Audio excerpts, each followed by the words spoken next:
Good morning, everyone. Shirley here, and today we're going to take a look at Nymue on Mythic.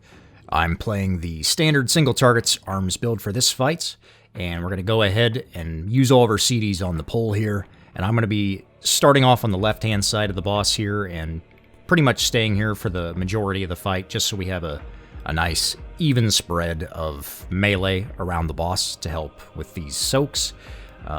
The normal mechanic as well as the new mythic one, which is a little red swirl. So we get one that spawns right underneath me here at the beginning here. This is really nice.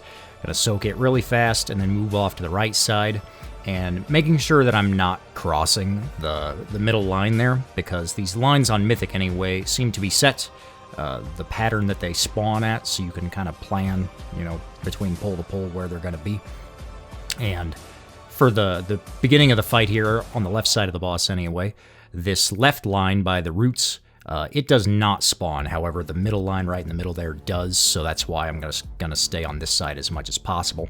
Here's the mythic mechanic coming out, the red swirl thing we gotta soak here. And also avoiding these lines here. I do cross over because the lines kind of force my hand there, and we can help soak the right side there. Briefly, just to, while we're there. And now we're entering first intermission here. Careful not to cross that line until the grass comes out. And I'm going to go off on the left and use our Colossus Smash that we held for just a second there on Nymue for the Cycle Warden tree guy here. And get behind the boss here and continue to DPS him down. I do have Avatar and Thundershort come back up right at about 40%.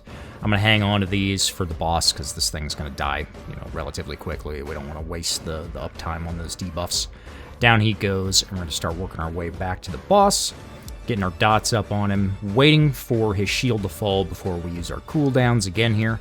And then this is the big raid-wide damage here. If you've got a spell reflect up, you can go ahead and throw it here. Parry, obviously. I like to hang on to parry for later on in the fight. I do use spell reflect quite a bit, though, just to help mitigate some of the magic damage going out when you're soaking the little green and red puddles around the room. So after first intermission here, we're going to move back on the left side, and now you can see that line on my left here by the root. It is glowing now, so I don't want to cross that if I can help it. And the middle one is still glowing as well, so I've got a smaller section here to play in. And normally it's not an issue, but occasionally if you get a couple of soaks back to back on the same side and your melee are soaking them evenly, then you can get forced out of position and have to cross a line. The other big thing on this fight are these lines that come out, that fall from the sky here on the fight. These are definitely the thing that's going to mess you up the most on progression if you're not paying attention. Basically, it's just don't take your eyes off the boss, just stare at it the whole time.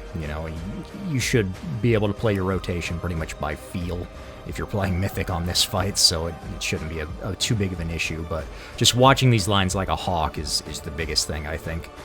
We do get the red soak there. I'm going to cross over and help soak this one on the right real quick, and then move back over. I am holding on to my Colossus Smash here because I know that the next intermission's coming up, and I'm going to be going to the back for the new Mythic ad, and this is where I'm going to want to use all my cooldowns and make sure that this thing dies immediately. So I'm holding on to that CS just briefly there to put it into this last big ad. And this guy doesn't do a ton except for these cones, but this front quadrant here, it's got a narrow little gap on either side when he does it that's generally pretty safe all the time, so you can pretty much just stand here without crossing the lines and avoid a lot of unnecessary damage. Down he goes. I'm going to check their left and right there briefly just to make sure that both groups haven't fallen behind. They haven't, so we're going to get back on the boss here.